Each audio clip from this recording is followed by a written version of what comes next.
Hi everyone, I hope that you're doing well. I miss seeing you all so much, and I miss being able to do church with you in person.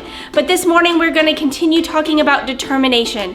And determination is deciding it's worth it to finish what you started. I don't know why I had such a hard time with that word. Can you say it? Determination. Determination. I got it. Determination. It's deciding to finish what you started. So we're going to be doing some worship this morning. We're going to be doing a Bible story. We're going to be learning about Peter and John, and that they kept going, that they showed determination as they were teaching people about Jesus. So are you guys ready? I know I'm ready. Are you ready for some worship? Okay, let's go. Come on.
Hey guys, it's Haley. Great to see you here again at my sticky studio.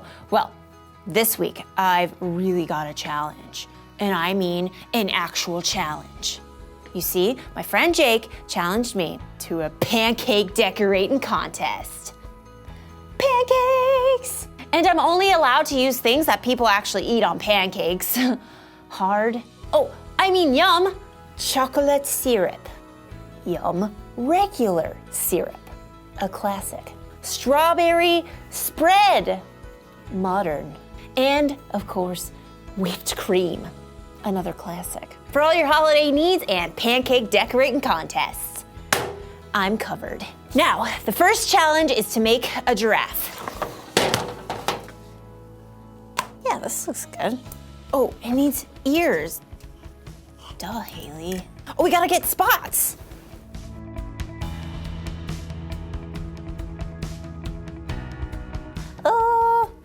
Not as good as I thought it would be.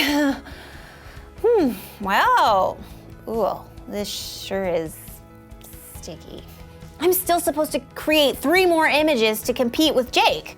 You know what I need? Some determination. Determination is deciding it's worth it to finish what you started. Today's story is about 2 of Jesus' disciples, Peter and John. They were determined to spread the truth about Jesus and follow the Holy Spirit's leading no matter how hard things got. Wow.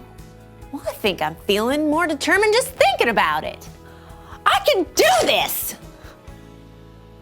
Oh no. Oh no! I'm just gonna clean this up first. Be right back. The Bible. It's 66 books of history, stories, letters, and poetry that fit together to form God's one big story. The epic adventure of how He created us and loves us so much that He made a way to rescue us. As we travel through the Bible, from Genesis to Revelation, we discover people who met God and found their lives changed forever. And now for an amazing story, inspired by the book of Acts, chapters 3 and 4. John found himself nearly skipping as he and Peter made their way up toward the temple. More than 3,000. More than 3,000 people are following Jesus now. I've never seen anything like it. The way people are sharing their homes, their food. Every day a few more people believe. This Tell the Whole World gig is going more smoothly than I expected. As Peter and John approached the temple gate, they saw a man lying on a mat. Please, help me. We'll call the man Ezra. For his entire life, he'd been unable to walk a single step. Could I have a few coins for food? Peter and John looked directly at the man. Peter could feel the power of God's Spirit rising inside him. Look at us. Ezra fixed his gaze at the disciples and held out his hand. I don't have silver or gold, but I'll give you what I do have. In the name of Jesus, get up and walk. Peter reached out and took Ezra's hand. Instantly, his feet became strong. He leapt to his feet. Wait, what? How? He took a step, a skip, a hop, and a jump. Praise Jesus! Ezra began to dance and spin around. This guy couldn't even walk 10 minutes ago. And as you might guess, a big crowd gathered. Peter called out loudly, Fellow Israelites, why does this surprise you? It's not as if we've made this man walk by our own power or godliness. God has done this. God has brought glory to Jesus who serves him. This man, whom you see and know, was made strong because of faith in Jesus' name. Faith in Jesus has healed him completely. Wowzers! So turn away from your sins and turn to God. Then your sins will be wiped away. But while the crowd was wowed, the religious leaders were fuming. They sent the captain of the temple guard to arrest Peter and John and sent them to prison. Preach it to the rats, boys. What's that you said about things going smoothly? God's Holy Spirit is still with us, even here. The next day, a group of religious leaders, including the high priest Annas and his family, gathered together. They ordered the guards to bring Peter and John before them. By what power did you do this? And through whose name? Peter didn't hesitate.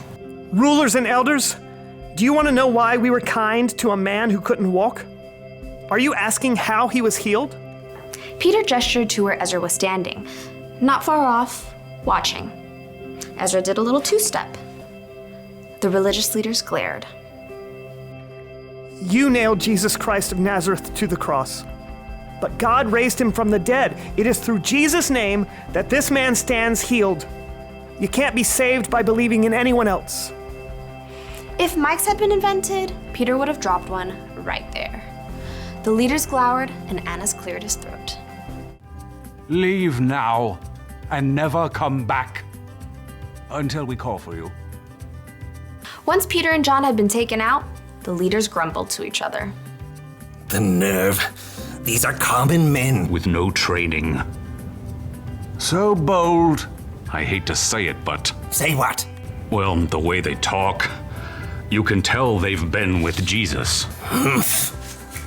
But what can we do with them? Everyone in Jerusalem knows they performed a miracle. We can't say it didn't happen. This stops here. It stops now. We give them a warning. Never speak to anyone in Jesus' name again. Ah, yes, that's it. Peter and John were brought to stand before the religious leaders again. You must never speak to anyone in Jesus' name again. Yes, or else. Peter and John exchanged a glance. They knew these leaders had the power to lock them up, or even kill them. Which is right from God's point of view? Should we listen to you? Or should we listen to God? You be the judges. There's nothing else we can do. We have to speak about the things we've seen and heard. Just don't do it. The leaders couldn't find any reason to keep Peter and John in prison, so they finally let them go. Yes! Exploding fist bumps, my bros! Peter and John returned to their friends and shared everything God had done. Through the power of God's Spirit, the number of believers had now grown to more than 5,000.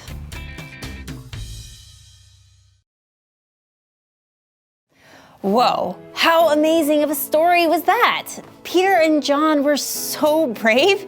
They were so bold and confident because the Holy Spirit gave them confidence. From Abraham to Joseph to David, God made amazing promises to save and bless his people. And Jesus was the ultimate fulfillment of God's many promises. After Jesus died, rose again, and went back to heaven, his disciples knew it was their job to share the good news about Jesus. And once they had the Holy Spirit, they were able to do so. Just think how Peter and John healed that man with the power of God, and then lots of people learned about Jesus. Or how they didn't back down when religious leaders questioned them. They were determined to finish what they started. And because they relied on God, they did it with confidence. And you know who else has been thrown down some confidence? It's your girl, Haley. Woo, take a look. Just look at these masterpieces.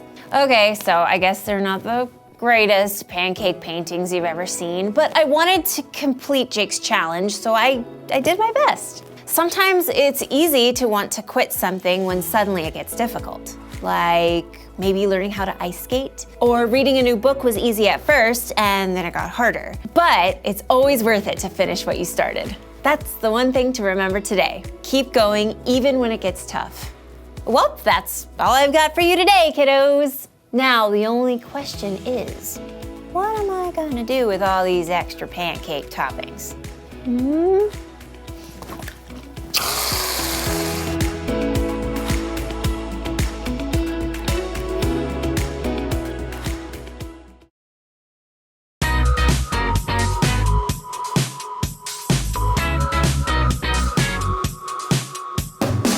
You hold the world in your hands. You put the stars in the place. You help me understand. And you got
What an awesome time of worship and a great Bible story.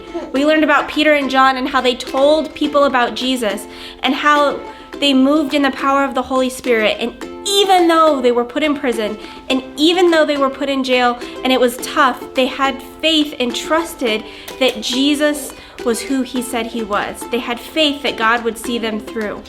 Our bottom line this week is to keep going even when things get tough. Like Peter and John, they kept going when things get tough. You guys can keep going when things get tough. So, my encouragement to you this week is to keep going. Keep being kind. Keep loving well. Keep serving the people that you're around. Keep going even when it's hard, because what Jesus has called us to is so much more important than what we feel in a moment. So keep going. Keep choosing to have determination even when it gets tough. All right, are you ready for our memory verse? Okay, let's do it together. It's gonna pop up on your screen and we're gonna do it all together on 3. 1, 2, 3. Let us not become tired of doing good. At the right time we will gather a crop if we don't give up. Galatians 6:9. All right, it's your guys' turn. Say it really loud. 1, 2, 3.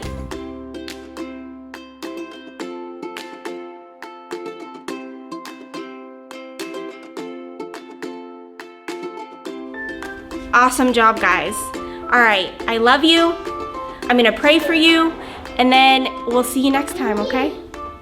Dear Lord, I come before you, God. I thank you for every person who is listening, God. I pray that you would bless them, that you would keep them, that you would give them determination to keep going even when things get tough.